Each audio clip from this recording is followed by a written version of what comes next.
సొంత ఇల్లు కొనాలనే ఎమోషన్స్ను కొంతకాలం పోస్ట్పోన్ చేసి తీసుకుంటే ఏం జరుగుతుంది? ఖచ్చితంగా అందరూ ఓన్ హౌస్కు అటాచ్ అయిపోతారు. కానీ అది మొమెంటరీ అని గ్రహించాలి. ఎస్, మన హౌస్లో మనం పొందే అనుభూతి చాలా ఎక్సైట్మెంట్కు గురి చేస్తుంది. ఒకరికి ఒక ఇల్లు ఉన్నా మరో ఇంటి కొరకు ప్లాన్ చేస్తారు. రెంట్ వస్తుందనే ఆశతో. అవును, వస్తుంది. ఆ వచ్చే రెంట్ మీ ఫ్యూచర్ని ఘోరంగా దెబ్బతీస్తుంది. కానీ అది మీరు గమనించలేరు, ఎందుకంటే మనం ఆ వేలో ఆలోచించం కనుక. ఆ రెంట్ ఎంత తక్కువైనా పెరుగుతుందిలే అనే కోరికతో కాంప్రమైజ్ అయిపోతాం.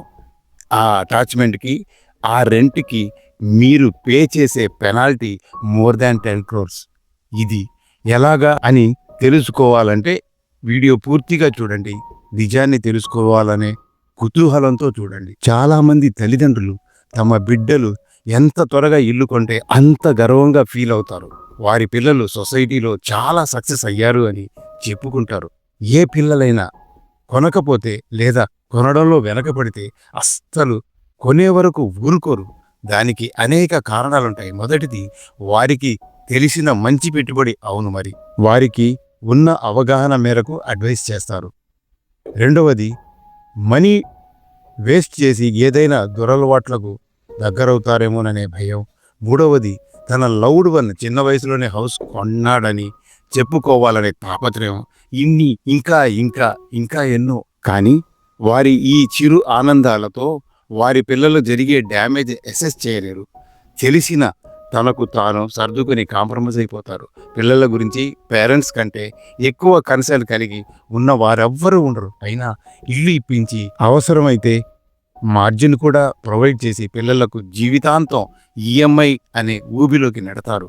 ఈ ఒక్క తప్పిదం కాస్ట్ 10 crores అని తెలిపే ప్రయత్నమే ఈ వీడియో. చివరి వరకు తప్పక చూడండి. నమస్తే, I'm Shaik Fakruddin, an assistant general manager of State Bank of India and a certified financial planner. మొదటగా మా ఛానల్ని లైక్ చేసి సబ్స్క్రైబ్ చేసుకోవాల్సిందిగా ప్రార్థిస్తున్నాం. ఈ క్యాలిక్యులేషన్స్ అన్నీ ఓ ఎక్సెల్ షీట్ ద్వారా ఎక్స్ప్లెయిన్ చేస్తాను. మనం ఈ హౌసింగ్ లోన్ విషయంలో ప్రాజెక్ట్ కాస్ట్ 1,20 lakhs తీసుకున్నాం. అంటే crore rupees లోను, 20 lakh rupees towards margin money, brokerage, house warming expenses కూడా కలిపి ప్రజ్యూమ్ చేసి వెళ్తున్నాము. ఈ 1,20 lakhs ప్రాజెక్ట్ కాస్ట్ అయితే 1 crore దాన్ని బ్యాంక్ లోన్గా తీసుకున్నాము. దాని మీద housing loan rate of interest 8.5% అని ప్రెజ్యూమ్ చేశాము.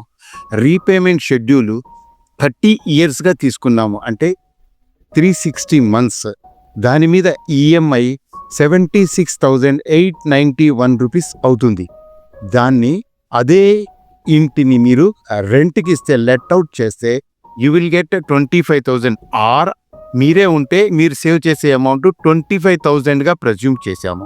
అంటే 76,891 మైనస్ 25,000 తీస్తే మీకు 51,891 rupees మీరు అడిషనల్గా ఈఎంఐ కోసం కట్టవలసిన అవసరం ఉంటుంది. ఇది మామూలుగా రీపేమెంట్ గురించి మనం ప్లాన్ చేసిన సిచ్యువేషన్. దీన్ని రెంట్ ఎవ్రీ ఇయర్ అంటే 30 years ఫ్లాట్గా 25,000 ఉండదు అని, దాన్ని 1,000 rupees పర్ ఇయర్ పెంచుకుంటూ వెళ్తే ఎలా ఉంటుంది అని ప్రెజ్యూమ్ చేసి ఆ 1,000 rupees ఇదే ఫండ్లో నుంచి మనం ఎస్డబ్ల్యూబీగా డ్రా చేసి మనం రెంట్కి వాడినట్టు ప్రెజ్యూమ్ చేసి వెళ్తున్నాం. అయితే మనం ఈ ఎస్ఐపి స్టార్ట్ చేసి, అంటే ఈ 51,891 rupees ఎస్ఐపి స్టార్ట్ చేసిన దాని మీద 12% రిటర్న్ వస్తుందని చెప్పి ప్రెజ్యూమ్ చేసి బయలుదేరాము. అంటే ఇది సిచ్యువేషన్. అంటే ఫస్ట్ ఇయర్ మీరు 51,891 చొప్పున స్టార్ట్ చేస్తారు, ఎస్ఐపి స్టార్ట్ చేస్తారు. కంప్లీట్గా 360 months ఇదే కడతారు. దీని మీద గ్రోత్ ఇయర్ ఎండింగ్కి 52,409.91 rupees అవుతుంది.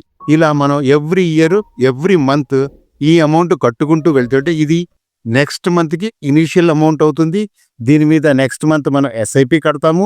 దాని తర్వాత దాని మీద వచ్చే అక్యుములేటెడ్ గ్రోత్ మనకు రేట్ ఆఫ్ రిటర్న్ 12% చొప్పున 1,046.01 rupees మనకు యాడ్ అవుతుంది. దాని మీద మనకు టోటల్గా 1,05,000 అవుతుంది. ఈ 1,05,000 ఇలా మనకు ఎవ్రీ ఇయర్ ఆన్ ఇయర్ ఈ మంత్ వైజ్ పెరుగుతూ పోతూ ఉంటుంది అప్ టు 12 మంత్స్. 12 మంత్స్ తర్వాత మనం ఏం ప్రెజ్యూమ్ చేశాము, 1,000 రూపీస్ అడిషనల్గా పే చేయాల్సి వస్తుందన్నాం. అంటే ఒకవేళ మనం రెంట్కు ఉంటూ ఉంటే మనం 26,000 నెక్స్ట్ మంత్ నుంచి పే చేయాలని ప్రెజ్యూమ్ చేశాము. అలా కాకపోతే ఒకవేళ మనమే లెట్ అవుట్ చేసుకుంటే మనకు 26,000 రూపీస్ మనకు రిటర్న్ వస్తుంది. మన ఇన్వెస్ట్మెంట్ అమౌంట్లో 1,000 రూపీస్ తగ్గుతుంది అని తీసుకున్నాం. అంటే 51,000లో నుంచి 51,891 నుంచి 1,000 రూపీస్ తగ్గించడం జరిగింది. ఇలా తగ్గించిన తర్వాత ఇలా ఇయర్ ఆన్ ఇయర్ పెంచుకుంటూ వెళ్ళాము. అంటే 24 మంత్స్ వరకు, అంటే 2 years వరకు ఇది 1,000 రూపీస్. ఆ 25th మంత్లో 2,000 రూపీస్కి పెరుగుతుంది మనం డ్రా చేసే అమౌంట్. ఇలా మనం చేసుకుంటూ వెళ్తే 5 yearsకి వెళ్ళేసరికి మన దగ్గర అక్యుములేట్ అయ్యే అమౌంట్ 41 lakh రూపీస్, 36,000 రూపీస్ పైన అక్యుములేట్ అవుతూ ఉంది. అది 72 months సేమ్ సిమిలర్ లైన్స్లో మనం కంప్లీట్గా చేసుకుంటూ వెళ్ళిపోతూ ఉంటే అది 10 years 120 monthsకి వెళ్ళేసరికి మనం పే చేసే అమౌంట్ 25 + 9,000 అంటే 34,000 రూపీస్ మనం రెంట్ కింద పే చేస్తుంటాం, లేదా రెంట్ కింద క్లెయిమ్ చేస్తూ ఉంటాం. అలా మనం చేసుకున్న తర్వాత అప్పటికి మనకు 1 crore పైన మనకు అక్యుములేట్ మన దగ్గర అవుతుంది. ఆ తర్వాత మనం ఇది 125th మంత్లో వచ్చేసరికి మనకు యాక్చువల్గా మన ప్రాజెక్ట్ కాస్ట్ అంత అమౌంట్ అక్యుములేట్ అవ్వడం జరుగుతుంది. అంటే 1,20,00,000 పైన మనం మన అమౌంట్, మనం సేవ్ చేసిన అమౌంట్ అక్యుములేట్ అవ్వడం జరుగుతుంది. ఇలా జరిగిన తర్వాత ఇలా కంటిన్యూస్గా మనం అలా అదే కంటిన్యూ చేసుకుంటూ వెళ్ళిపోతే ఇది 20th year వచ్చేసరికి 240 months వచ్చేసరికి 4,60 lakh రూపీస్ పైన మన దగ్గర అక్యుములేట్ అవ్వడం జరుగుతుంది. ఇది ఈ డిసిప్లిన్ కంటిన్యూ చేసుకుంటే మన అదే పద్ధతి ఇక్కడ కూడా పాటించవలసిన అవసరం ఉంటుంది. అంటే 20 years అయ్యేసరికి 4 crores మన దగ్గర అక్యుములేట్ అవుతుంది. 125 monthsకి 1 lakh రూపీస్ 1 crore 20 lakhs అయింది. 240 monthsకి 4,60 lakhs రూపీస్ మన దగ్గర అక్యుములేట్ అవ్వడం జరిగింది. ఇదేం జరిగింది, 20% రూపీస్ రిటర్న్ అనుకున్నాము, 8.5% హౌసింగ్ లోన్ అనుకొని వెళ్తున్న దాని ప్రకారం ఉంది. ఇది చేసుకుంటూ వెళ్ళిన తర్వాత 25 సంవత్సరాలు వచ్చేసరికి ఇది 8,61,00,000 మన దగ్గర అక్యుములేట్ అవుతాయి. అదే మనకు 360 months అంటే మనకు కంప్లీట్గా 30 years అయ్యేసరికి మన దగ్గర అక్యుములేట్ అయ్యే అమౌంట్ 15,86,13,386 రూపీస్ అక్యుములేట్ అవుతుంది. అయితే మనం 20 lakh రూపీస్ ఏం చేసాము, మార్జిన్ మనీగా పెట్టాం. దాని value at the rate of 12% 5,99,19,844 rupees అవుతుంది. టోటల్గా మన దగ్గర అక్యుములేట్ అయ్యే అమౌంట్ 21,85,33,231కి టోటల్గా మన దగ్గర మిగిలే అమౌంట్. అయితే ఇక్కడ మన హౌస్ లేదు కదా అన్నట్టు, హౌస్ లేదు కరెక్టే, కానీ ఇక్కడ మనకున్న రిసోర్సెస్ ప్రకారం మనం ఓన్ ఫండ్స్తో బారో చేయవలసిన అవసరం లేకుండానే ఎక్వైర్ చేసే అవకాశం ఉంటుంది. అయితే హౌసింగ్ అదే రేటుకి రాదు కదా, ఎస్ ఖచ్చితంగా రాదు. దీనికి ఏం చేసామంటే హౌసింగ్ లోన్ అప్పుడున్న కాస్ట్ 1,20,00,000ని 6% ఇయర్ ఆన్ ఇయర్ పెరుగుతూ పోతుంది అనుకొని ప్రెజ్యూమ్ చేసి వెళ్తే 6,89 lakh రూపీస్ మీ ప్రాజెక్ట్ కాస్ట్ అవ్వబోతుంది ఆఫ్టర్ 30 years. అదే ఒకవేళ అది మీరు 7% ఇన్ఫ్లేషన్ అంటే ఎవ్రీ ఇయర్ పెరిగేది హౌసింగ్ లోన్ కాస్ట్ 7% చొప్పున పెరుగుతుంది అనుకుంటే మీ హౌస్ కాస్ట్ 9,13 lakhs అవుతుంది. అదైనా సరే అంటే మీరు 21 crores నుంచి మీ ఓన్ ఫండ్స్లో నుంచి కంప్లీట్గా దీన్ని తీసేసుకోవచ్చు.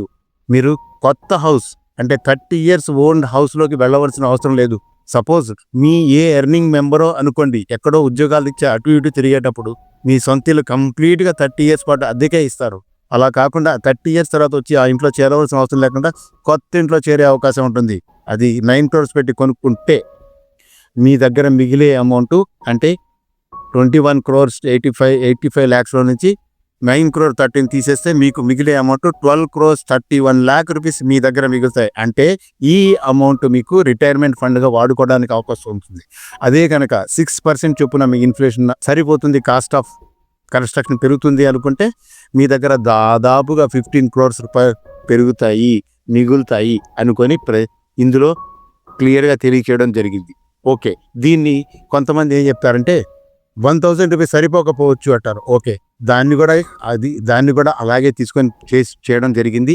ఏం చేసామంటే మీరు ఫస్ట్ ఇయర్ 25,000 రూపీస్ రెంట్గా అనుకున్నాము. ఆ తర్వాత ఇయర్ అది 2000 రూపీస్ చొప్పున పెంచాము. అంటే ఎవ్రీ ఇయర్ ఇది 2000 చొప్పున పెరుగుతూ పోతుంది. అంటే ఫస్ట్ ఇయర్ 25,000, నెక్స్ట్ ఇయర్ 27,000 ఇలా చేసుకుంటూ వెళ్తే మీ రెంట్ అలాగే వస్తుంది. లేదా మీరు పే చేయవలసిన అవసరం ఉన్నా ఇలా పే చేస్తూ వెళ్తారు.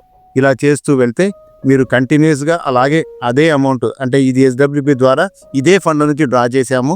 డ్రా చేస్తే మీరు 10 ఇయర్స్కి వచ్చేసరికి మీ దగ్గర అక్యుములేట్ అయ్యే అమౌంట్ 1,04,00,000 రూపాయలు మీ దగ్గర అక్యుములేట్ అవుతుంది. 131 మంత్స్కి వెళ్ళేసరికి మీరు పెట్టుబడి పెట్టినంత 1,20,00,000 రూపాయలు మీ దగ్గర అక్యుములేట్ అవ్వడం జరుగుతుంది.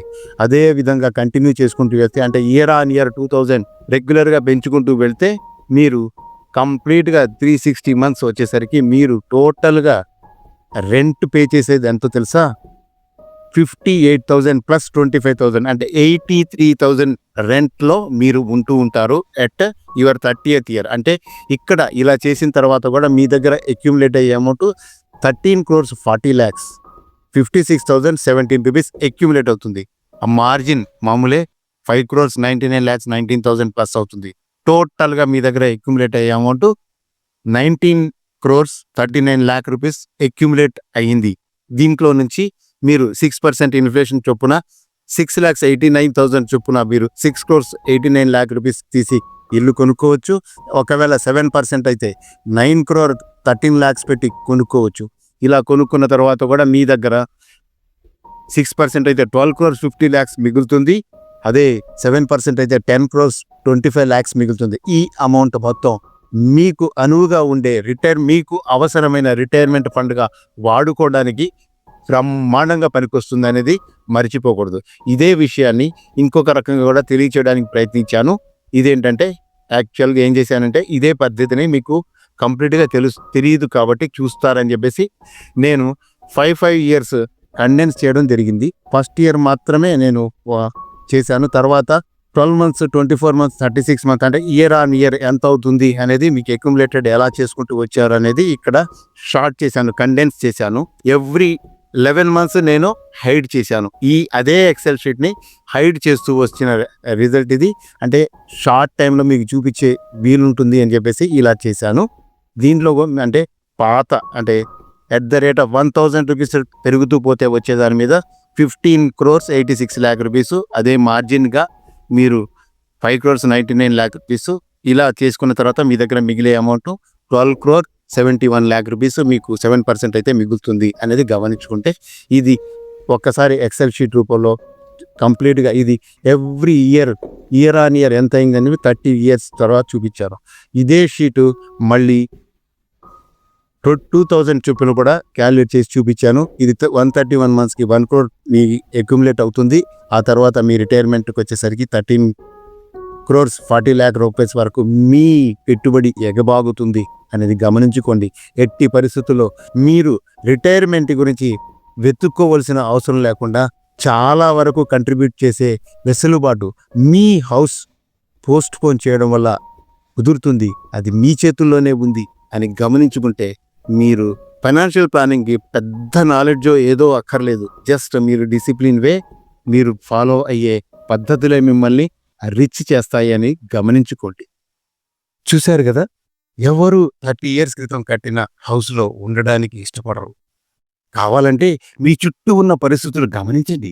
అది ఇండిపెండెంట్ హౌస్ అయితే కొన్ని మోడిఫికేషన్స్ చేసుకొని ఉండవచ్చు. అదే ఏ అపార్ట్మెంట్ అయితే అస్సలు వీలు కాదు. దీనికి కారణం 30 ఇయర్స్ క్రితం మీ స్టాండర్డ్ ఆఫ్ లివింగ్ వేరు, ఇప్పుడు వేరు. అప్పట్లో 2 bedroom ఫ్లాట్ కొనుంటారు, ఇప్పుడు 3 bedroom ఆర్ 4 bedroom అవసరం. మరి అప్పటి మీ ఫైనాన్షియల్ వేరు, ఇప్పుడు వేరు. అప్పటి హౌసింగ్ రిక్వైర్మెంట్స్ వేరు, ఇప్పటి మోడర్న్ అప్డేషన్స్ రిక్వైర్మెంట్ వేరు. మీరు ఆ ఇంటిలో మీకున్న అటాచ్మెంట్స్తో అందులో ఉండేందుకు సిద్ధపడవచ్చు. కానీ మీ extended family members certainly do not prefer to live in there. అలాంటి సిచ్యువేషన్లో మీకున్న ఆప్షన్స్ మీ పరిస్థితులను సహకరిస్తే వేరే సూటబుల్ హౌస్ కొనడం, లేకపోతే రెంట్కు మూవ్ అవ్వడం. అంటే అప్పటి వరకున్న అక్యుములేటెడ్ ఫండ్స్ హౌస్కు డైవర్ట్ చేయడం అవుతుంది. మీ అనుభవాన్ని కామెంట్ ద్వారా తెలియచేయండి. నేను మరికొంతమంది ఫ్రెండ్స్ని చూశాను.